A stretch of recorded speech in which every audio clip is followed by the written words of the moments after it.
Okay, so when we last left off, we of course talked about the United States' entry into the war, and so with the United States declaring war on Japan, and then the subsequent declaration of war from Germany and their allies, the United States is now, of course, involved in this major world conflict that we're going to be trying to condense into, just a couple of days. That is going to transform the country just about at every level possible, changing the social aspects of life, economic life, or the position of the United States in regard to international affairs. World War II, of course, the largest, most destructive conflict, certainly that the United States has ever been involved in, but really ever, with more than probably 50 million deaths. Of course, not all of those from the United States. The United States actually representing quite a small portion of those deaths. A lot of those civilians. Again, this is, after World War I, you certainly have seen a shift in that. The horrors of war are no longer confined to the battlefield, and World War II is a prime example of that. And the fighting, the atrocities committed, it's so violent, so bloody, so cruel, so obscene. It changes the very nature of war itself. It really gets just a complete different perception about what war is, what war shouldn't be. Different standards as far as what is acceptable or not. There are atrocities committed, terrible things on both sides, racist propaganda on both sides, and physical destruction that's, indescribable. The United States, of course, escapes most of that, and again, only accounts for really a smaller portion. However, the United States plays a massive role in this conflict. I don't mean that to sound like the United States wasn't as involved, or the United States didn't sacrifice as much, or anything along those lines, for sure. Because the presence of the United States, both as a industrial power and a supplier and a lender of money and supplies and all of those things, is instrumental in the war. It's absolutely necessary, turns the tide of things, as well as the military power that the United States brings to the conflict, and the leadership. A big contrast that you'll see, and we're not going to be looking so much at the battles and stuff today, but over the next couple of days, when we do look at that, a big difference that you'll see is the United States, front and center as far as making decisions about plans and strategy and all those kind of things, being a part of that in a way that the United States really wasn't during World War I. So, December of 1941, Japan attacks Pearl Harbor, and again, that immediately silenced any debate there was about whether or not the United States should be involved in this, and tensions and emotions running incredibly high. But at that point, the United States was still dramatically unprepared for war, even though the United States had been beginning to produce a lot of war supplies for Britain and for France, had been selling or, leasing all that stuff to them for a while. The United States still needed to retool its entire economy to get ready to produce what was going to need to be produced, not only for themselves, but for Britain and the Soviet Union at this point. Remember that Lend-Lease was extended to the Soviet Union when Germany invaded, and they are now working together. So they need to retool for all-out war production. And they need to do that quickly, because they need to do it before, British defenses and Soviet defenses are crushed. So they need to quickly get things on board. So we will see a huge effort by the United States to retool its economy and to, manage its economy so that it can meet that need. And the amount of production that's happening in the United States is astronomical, and how quickly that happens. And this certainly brings a total end to the unemployment problem that you had during the Great Depression. In fact, some industries with constant labor shortages now during the war, begging people to work. So after this, of course, there's lots of questions about, well, how do you get there? Well, of course, we're going to see the United States government get directly involved in that in a couple of different ways. This is a huge expansion of the federal government and federal power, far more than the New Deal ever thought about being, including things like the War Production Board. The War Production Board was an agency designed to administer this wartime production, to lead and to make decisions about wartime production. They have an immense amount of regulatory power to direct this conversion to military production. So this agency has the ability, and they use this ability to say, this particular plant, instead of producing cars, you're going to produce airplanes. This particular plant, you're going to stop producing this, you're going to make that. We need more plants to produce munitions. We need more tanks. We need guns. We need ammunition, all that kind of stuff. They can basically set those rules and basically tell industries what they need to produce and how much they need to produce. They can allocate resources, all that sort of thing. So they are going to be transitioning a lot of existing factories and existing plants to produce other things that are going to be needed for the war. And again, production of that stuff just absolutely skyrockets. Military production becomes most of what the United States is producing, is military supplies and military effects, both for the United States and for their allies. Aircraft, ships, tanks, machine guns, all those sorts of things. They are also halting and stopping other non-essential things, as they would have deemed it. They will not be producing a lot of those fancy, nice consumer goods, things that we talked about when we looked at the 1920s. All of the, house appliances, washing machines and vacuum cleaners, cars even. They actually banned that stuff during the war. Not that you could use one, but they weren't making them. They weren't producing those things until the war was over with. So this War Production Board has an immense amount of power to control and manage the economy, to say this is what we need to produce. We've got to increase output, which ultimately is quite successful. Now, as far as how we pay for this, of course, this is incredibly expensive. Wars always are. So financing the war, of course, needed to be addressed. And while nobody likes taxes, that is one of the big ways that the United States will finance the war. There is a Revenue Act passed about 1942 or so, or what sometimes it's also known as a victory tax. Basically, it raises taxes. And there were multiple adjustments to the tax code during all this time. It's not just a one-time thing. But ultimately, it raises taxes. Taxes were risen on a number of taxpayers. Income taxes, remember income taxes, which, those are still around, what they are. Prior to World War II, most Americans, most workers did not actually pay income taxes. It was only if you made a certain amount of money, and it was really only some of the wealthiest Americans that paid income taxes. And that's one of the things that's changed during World War II, is that they lower, the amount of income that a person would need to make before they'd be subject to income taxes. So more and more people are paying tax. And not only does it increase tax rates in certain areas, but it also just increases the number of taxpayers, period. And so by the time the war is over, most workers are paying taxes, probably about 90%.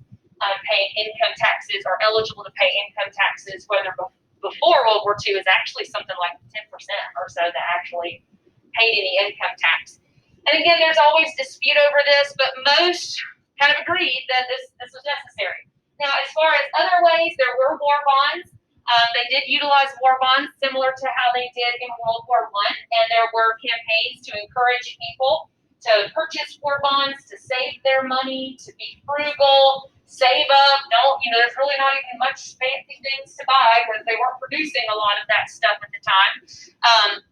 So war bonds and borrowing was a lot of it, but also with increased tax revenues and taxing more people. Other things that we see in World War II that were far more drastic than they were in World War I.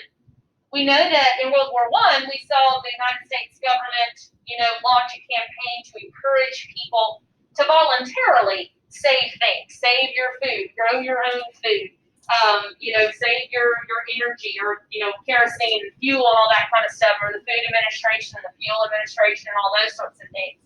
We basically see in World War II a similar concept, but it is much more direct and much more strict, in that throughout World War II, we had more specific economic controls, including a government agency called the Office of Price Administration. So there were great concerns, not only of how do we make sure that there's enough to go around, that we have enough for everybody to have enough, and that we have enough to supply our military and all of our allies, but how do we keep prices from going too high? How do we keep things kind of stable? And that's what this Office of Price Administration did. Basically, their job, or part of what they did, was implementing price ceilings. Now, a price ceiling, you'll learn more about these next year in economics.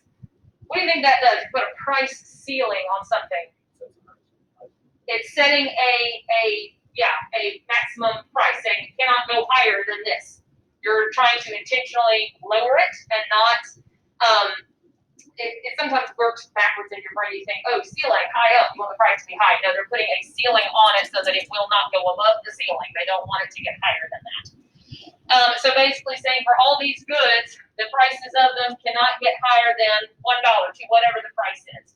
And they were not price ceilings on all goods, but certainly on some of those essential things that would have been considered essential things, lots of food products and stuff like that, to try to keep prices from shooting through the roof during the war. Now, what that does create, and again, you'll talk more about this in economics in the 12th grade, when you do that, that does create shortages. And so there were all kinds of shortages of various goods throughout World War II. Some of that because, they were sending so much of those things and needed so much more products, agricultural products, and whatever for the war effort. But also price ceilings caused that to happen as well. So there were shortage of all kinds of goods. But generally speaking, most Americans typically supported a lot of the controls, a lot of the government-mandated controls over the economy, seeing these sacrifices as necessary sacrifices, things that everybody had to do to play their part and to help the country and their allies be successful. So to deal with a lot of those shortages in World War II, and a lot of you have probably read about this or heard this before, the government has to institute or chooses to institute an actual system of rationing, meaning that people got specific limited amounts of certain goods. You were only allowed so much gasoline a month. You were only allowed so much butter, so much coffee, basic grocery pantry items like coffee and sugar and flour and all that kind of stuff. You got a little ration book, based on how many people were in the household. You got a certain number of coupons or like little tickets that said how much of that stuff you got. Rubber for tires was rationed. I mentioned gasoline was rationed. So most people, I think that's something like 3 gallons a week. Most of us probably use 3 gallons 3 gallons, maybe 3 gallons a month. But anyway, my point, a lot of us use 1 gallon a day. So people, again, were really having to sacrifice, not going on trips, not going on sightseeing tours, not doing leisure things. And there wasn't much time for it anyway, because most people were having to work longer hours in order to meet demand for all the war products that they were producing. Again, this is a much more direct kind of a control. You didn't see this kind of thing in World War I. In World War I, it was more of a voluntary, get people to conserve things on their own rather than mandating it. So this was a much more direct way of doing it, a much more involved way of doing that. And you have, as far as like propaganda and that sort of thing, you do see that in World War II. There's plenty of it. But it's less about support the war, because most Americans did, but more about, supporting things like rationing and encouraging people to, see this as a necessary sacrifice, and more like just boosting morale rather than so much, not to say they weren't trying to do this, but more about morale boosting and patriotism and that sort of thing rather than trying to convince people of something, trying to sell them some kind of a narrative or sell them some kind of a story.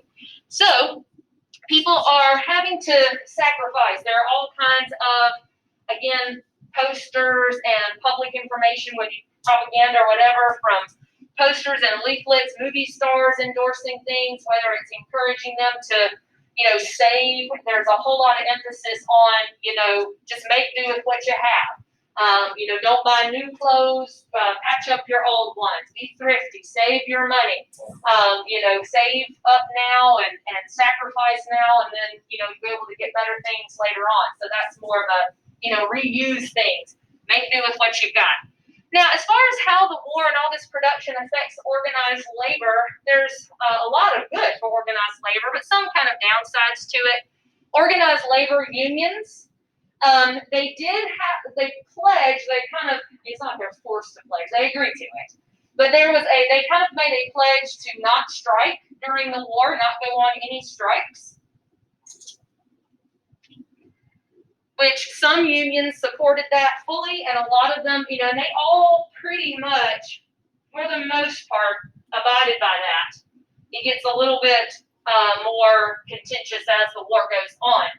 But they pretty much agree, most of your big, powerful labor unions like the AFL, the CIO, which you hopefully read about, agree not to strike. In exchange, the government promises to, mediate any labor disputes. Like there are big problems that they would intervene to try to mediate that dispute, to kind of not necessarily come down on their side, like they're not promising they're going to get what they want, but at least kind of promising that they'd be listened to. So overwhelmingly, labor unions did pretty well during the war. Again, they make these pledges not to strike, but the government did encourage employers to kind of give in a little bit to labor unions, to give them, maybe not everything they wanted. And most labor unions weren't taking advantage of the fact that their labor was really needed. There was definitely a sense of patriotism and that we've all got to do our part. So maybe it's not, now we want a fair wage. We want a wage that's going to keep up with prices and all those things, but it's not the time to ask for anything crazy. But overall, labor unions experience a huge amount of growth during the war years. Their membership soars. And again, most of them do accept and do abide by those no strike promises. Some of them don't like it as much, and there's more complaining about that as time goes on, and as wages don't go up quite as high as some prices do. But overall, their reaction was pretty good. And overall, they supported the war and supported Roosevelt. And in some cases, they did get some more of their demands. More employers were more to avoid strikes, to keep production up, and to entice workers and to recruit workers. Were offering more benefits. Some of them even beginning to offer vacations and beginning to offer health insurance and some of those things that we really haven't seen labor unions talk too much about because they were more concerned about wages and hours and all those things. So overall, it's a little bit mixed when it comes to organized labor, but they are pretty successful. And overall, the retooling of the economy is really, quite the economic miracle. And by the end of the war, the United States was manufacturing about half of the goods produced in the entire world. That's pretty amazing. Now, a lot of that, of course, will be shifted back to civilian kind of things by the time the war is over. A lot of those factories will close or move on to produce other things. But still, and certainly pulls the United States out of any depression that there was and closing that gap. And again, unemployment falling to some of the lowest levels that it had been in decades and decades. Next, I want to look at how the war affected certain groups at home and certain not only ethnic groups, but also how it affected migration patterns and where people lived and what they did and how they worked. We will see massive growth in both the western states, so the West Coast, places like Oregon, for example, and throughout the South. The South experiences tremendous growth and tremendous development as a result of the war.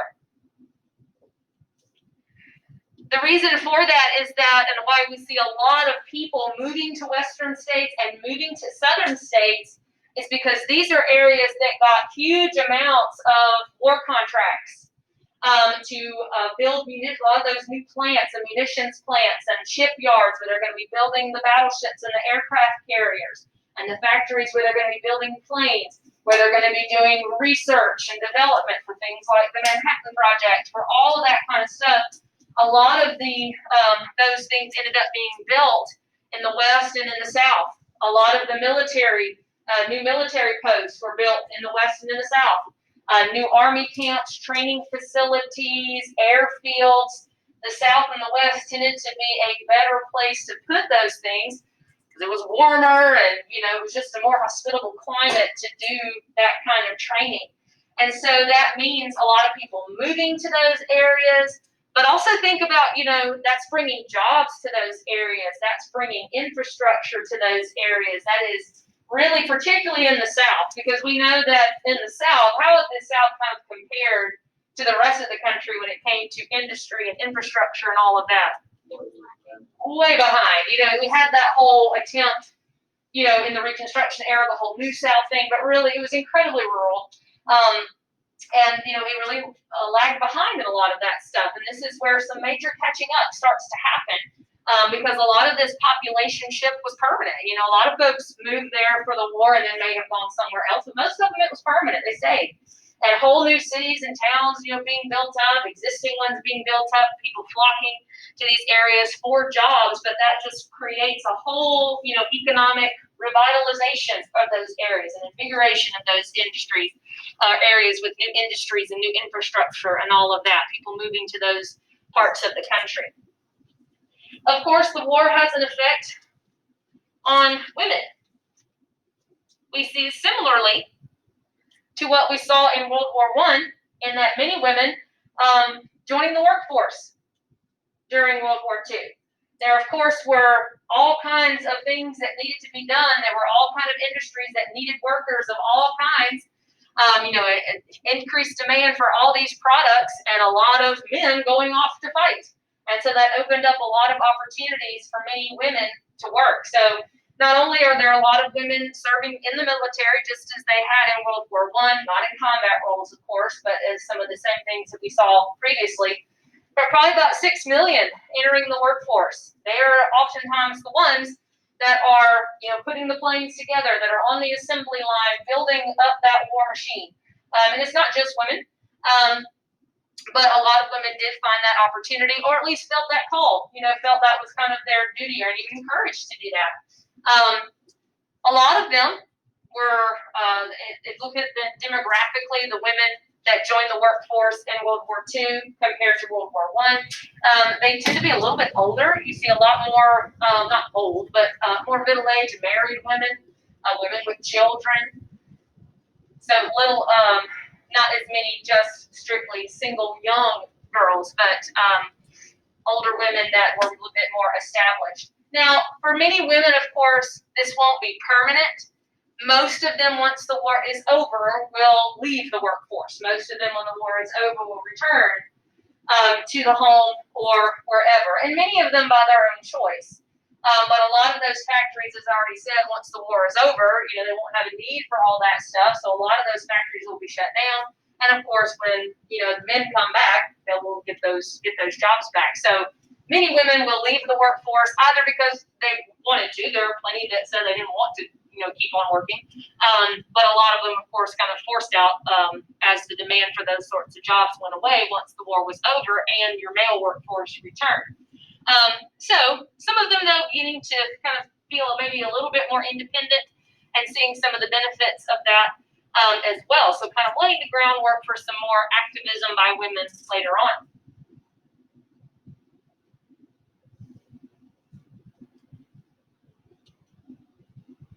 Okay, so let's talk a little bit about how African Americans both served in the war and were affected, and how this brought about maybe not so much a look change just yet, but maybe laying some of the seeds, laying some of the groundwork for more change that is to come. Of course, African Americans were flocking to jobs just like everybody else. They're moving to different parts of the country for those jobs. African Americans, of course, serving in the military.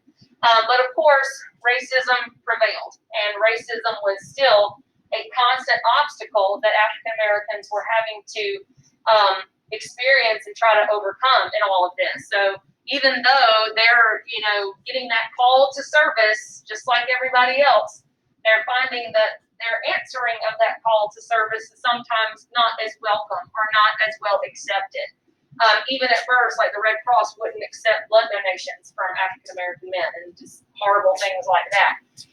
So this and a lot of these defense industries that were taking off, and that you had all these new plants and new jobs, they're just begging for laborers in some cases. A lot of them wouldn't hire African Americans, or they at least use discriminatory practices where they fill all the positions with white people first, and then only if they had exhausted all those options would they employ African Americans. This all upset, of course, a lot of African American leaders, including A. Philip Randolph. He was an African American. He was a union organizer, but an African American rights activist, obviously.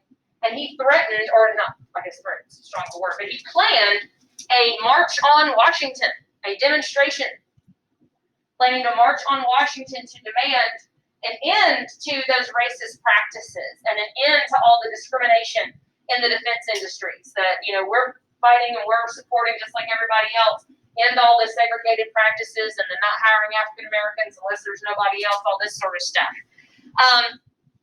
Now, that to Roosevelt, that was, he didn't want that to happen, didn't want a big public event, didn't want, a big race issue and potentially a racial incident occurring. And so Roosevelt sort of talked him out of it. And Roosevelt agrees that if he'll call off this march that he was planning, that Roosevelt would order an end to or forbid defense industries from segregating and to forbid defense industries from using discriminatory hiring practices and not hiring African Americans and all of that. So that fends off that march, but some of you know that will eventually take place. It is the March on Washington that happens in 1963. This was where the original idea came from, and A. Philip Randolph will be a part of that as well, kind of make good on a promise that he, gave up on here during World War II. So those sentiments, those feelings, those ideas haven't gone anywhere, even though, and there's some, changes, a little bit of changes made by Roosevelt in order to prevent some kind of a massive demonstration. For many African Americans, they saw the war as an opportunity, not just to fight, but they encouraged and they developed a concept which they advocated for, which they called the Double V campaign.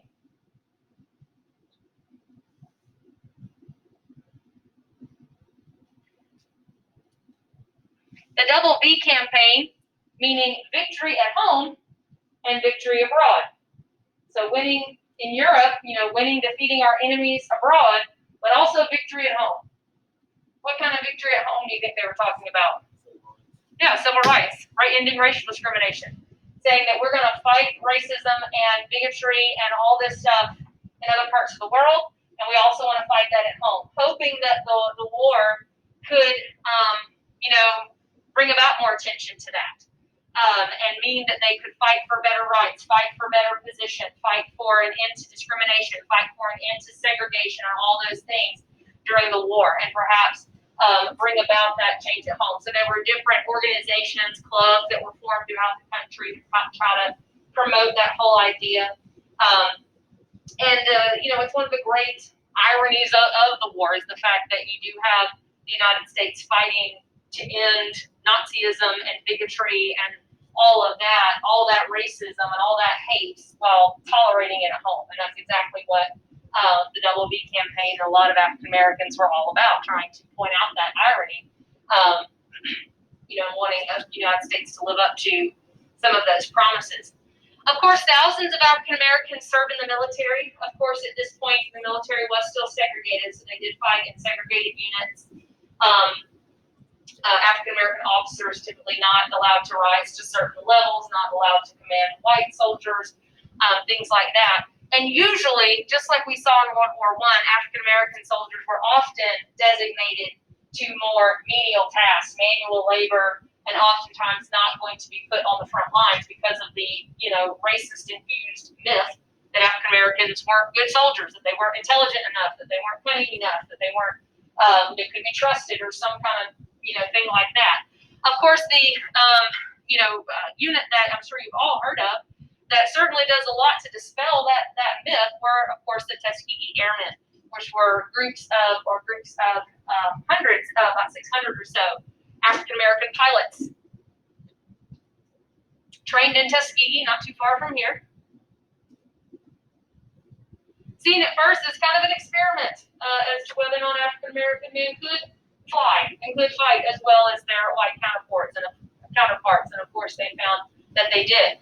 And the Tuskegee Airmen were incredibly successful on pretty much all of their missions. They flew thousands of missions, escorting bombers, their bombing raids over Germany and so forth, escorting those planes so they could hit their targets, and helping to, certainly not completely, but helping to, dispel that myth of African Americans not being as well suited And again, not the only reason, but we will see the military desegregated not too long after World War II in the 1950s.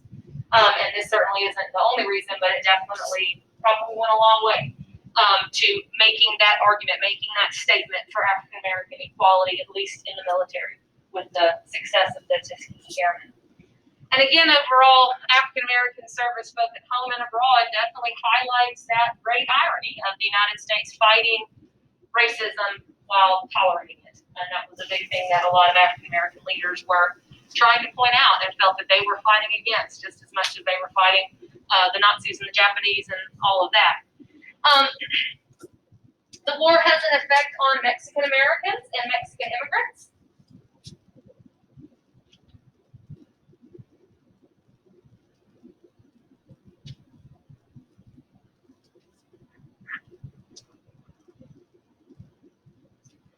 Not only were there shortages of workers in the factories and the munition plants and all of that, but there were also a great shortage of farm workers. Farm products, wheat and grain and all the crops, all that stuff was in super high demand as the Allies needed food, the American Army needed food, all those things. And then you've got so many people off to, work in the factories, going off to the city, so there were big shortages of farm laborers. That led the United States government to make an agreement with Mexico to allow migrant workers, to bring in migrant workers from Mexico to work on American farms. There had been migrant programs before. This is not the first time this had happened. During the Depression, most of those people, those migrant workers, ended up deported because they didn't have enough jobs for people.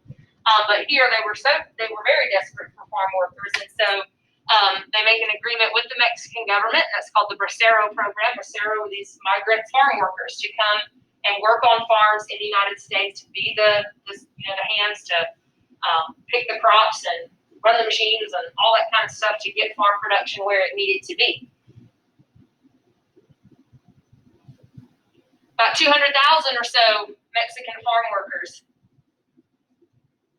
came to the United States, mostly in the western parts of the United States is where most of them would be working. And farm work is still used in some cases. Okay. All right, that's about as far as we're going to get today, so I can make sure we have enough time for our DBQ. So there's a little bit left of that we'll cover tomorrow. Not too much, though. We got through most of it.